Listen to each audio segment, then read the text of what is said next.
Howdy. I know you would play 100% of the snaps, if you had to. I know that.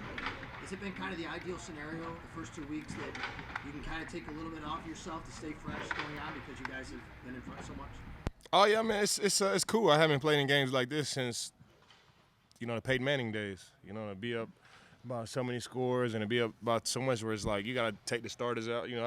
So it's cool, but you want to be out there. You want to get sacks. You want to continue to pad the stat book and do all of that stuff.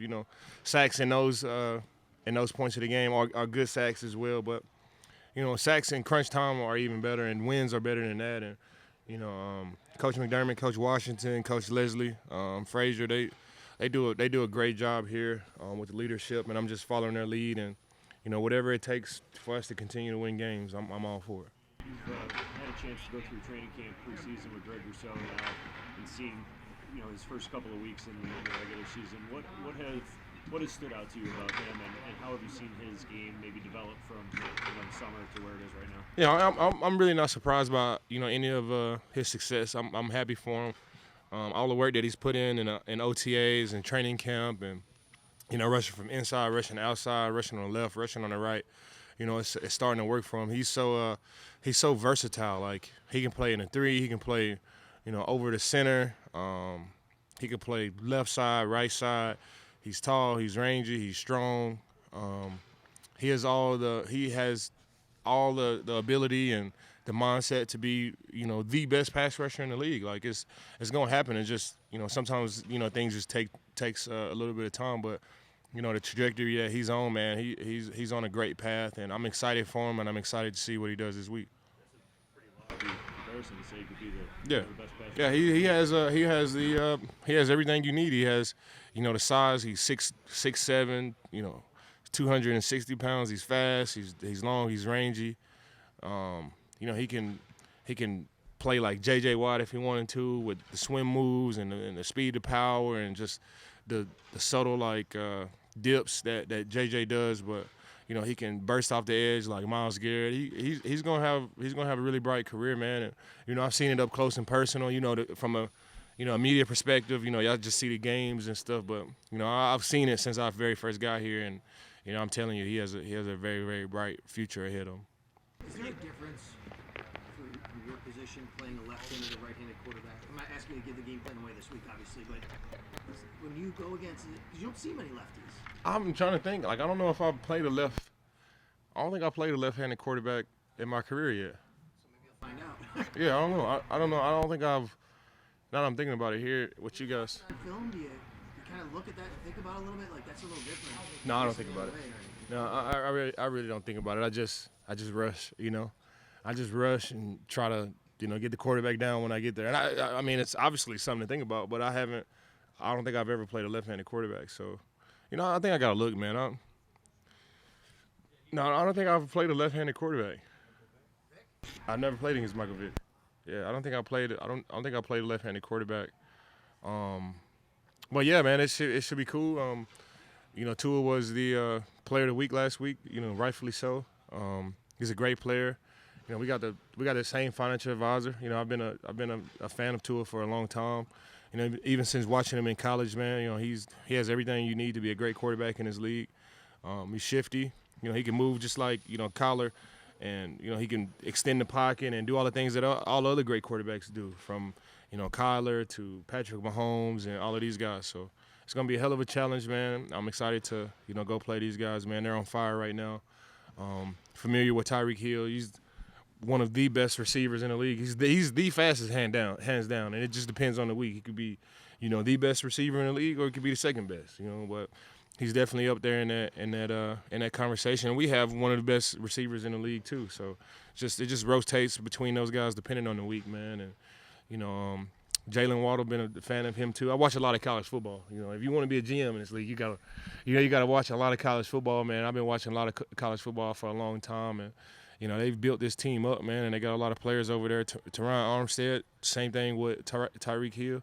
He could be the best left tackle in the league, or he could be number 2, or he could be number 3, just depending on the week. So, all of these guys they built this team up, man. They have a really good squad. I think it's led by Tua and this head coach. You know, he has a great just by seeing his interviews and seeing the way he interacts with the team. Man, it's a lot of energy over there. Yeah, it's definitely gonna be a tough challenge for us, and we definitely got to take it one play at a time and see where we get. How fine of a line is it between being very, very good and being elite? How fine? How fine is that line? And what do you have to do as a player to go from being very good to being elite? I don't know. I guess I don't know. I guess you just gotta let the media do all that. I really don't know, man. I really don't know, man. I mean, I know what elite looks like, but to get there is just you just gotta play the game, man. And it's a humbling sport. You could be elite this week, and then you could not look so elite the next week. It's just the nature of the NFL, man. And they got a lot of players over there that's looking elite right now, man. I'd tell you that. I watched the Ravens game the other day and the way they came back and, the plays that they made and the energy that they had on the sideline and watching this defense go out there and do the stuff that they did as well against the Baltimore Ravens, man. They have a really, really good team, man. And, I'm excited to go to Miami. I've always loved Miami and being in South Florida. So I'm excited to go to Sun Life Stadium, man, and go play the Dolphins. I haven't played the Dolphins in a couple of years either. So excited for this week, man. It'll be a good one. You guys have been able to get pressure rushing the floor pretty consistently through the first 2 weeks of the season. How critical is that ability in a game like this with really good matchups? I mean, I really don't even focus on it, man. I'm just trying to do my job, man. Just trying to do my job for my guys, man. I'm still learning the playbook. This is my first time here, so I'm just trying to figure out what I'm supposed to do, and I'm just rushing. I don't know if we blitzing or I don't know what's going on. I'm just out here trying to do my job. I got, my helmet on. I got my mouthpiece, and I'm just looking around for which side I need to be on, and what I'm supposed to do, man. I really don't pay, attention to whether we blitzing or not. I know we got a great room and we got a great head coach. We got a lot of great young guys in there. AJ Epinesa. What is AJ Epinesa? AJ, I put the S on there. Espinesa. AJ Epinesa, Boogie Basham, Greg Rousseau, and not only those guys, man. DeQuan Jones has been rushing as well. Hopefully we get Tim Patrick back. Tim Settle. Hopefully we get Tim Settle back. And Ed Oliver back, man. And, we got a great room in there, man. I just love going to work with these guys, man.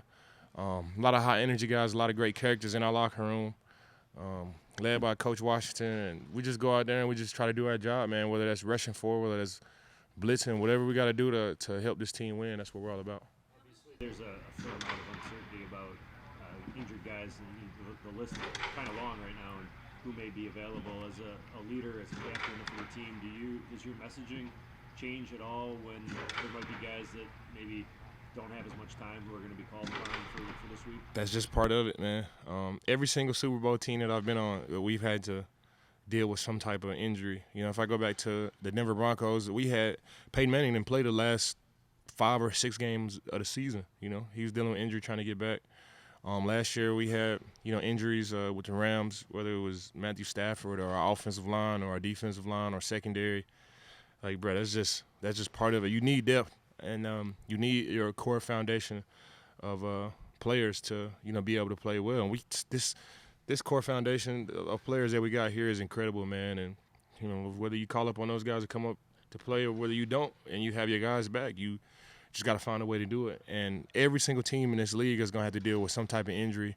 And I know it's cliche, but it is the truth. Like, you just have to be able to step up. Like, you have to have another guy come in, and it can't be a drop-off. And, that's just the part of our league, man. Injuries happen to every single team every single week, and every player that plays in the league is going to have to deal with some type of injury throughout the season. Whether that could be myself, that could be anybody, like even the kickers and punters. Like, you have to be able to, deal with some type of injury or play through injury or play through being hurt or, take time off and come back. That's just part of our league, man. And that's what makes, our league great, because every single year you see a number 2 guy come in and make a name for himself and become a superstar with the opportunity that he had from the star that was injured or wasn't able to play. So, we got guys like that on our team, and I'm excited, man. I'm excited to see what these guys can do if guys are not able to play.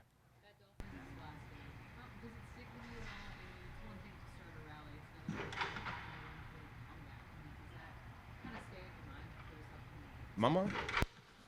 I mean, not my mom. I'm sure it's.